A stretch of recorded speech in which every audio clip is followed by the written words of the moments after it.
In this video, I'll show you step by step how to press polymer clay into a silicone mold.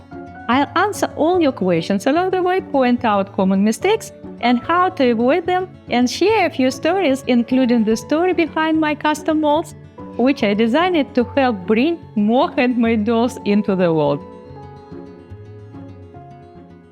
Open the mold. You will see two parts.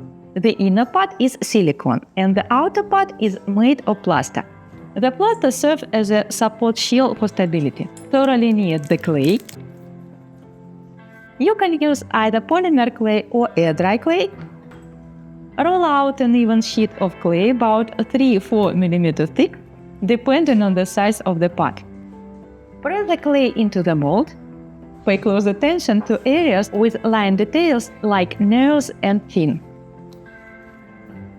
A ball-tip tool works great for this, but any rounded handle will do. Trim the edges. The cut should be flat and level with the edge of the mold. Heating a doll is a long and complex process. That's why I wanted to make it a bit easier for you. I have created a smaller version of my dolls, just 32 cm tall, specifically for you. It's a replica of my larger dolls. I make silicone molds from this smaller version, and now you have the chance to create a fully articulate doll with accurate anatomy and the maximum number of joints, faster and with less effort. I'm now opening pre-orders for a limited edition set of molds based on this doll. Each set includes the full set of parts needed to create a 32 cm doll. The number of kits is limited, determined entirely by my own enthusiasm and the time I can dedicate. I am teaching making my own dolls, but I wanted to bring joy to at least a few people, so I took a leap and launched this trial series.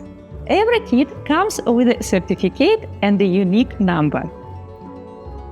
You will even be able to list and sell the dolls you make on Etsy and other platforms. If you are in Barcelona, feel free to visit my studio. I'll explain and demonstrate everything in person, or we can connect over Zoom if you prefer. And of course, I'll always be available to answer any questions you may have later on. These molds let you create an entire lineup of dolls, customize their personalities, and even start your own collection to share or sell, yes, even on Etsy. As a bonus, I am offering a free subscription to our course library with every order. Apply clay solvent to the cut edge if you are working with polymer clay.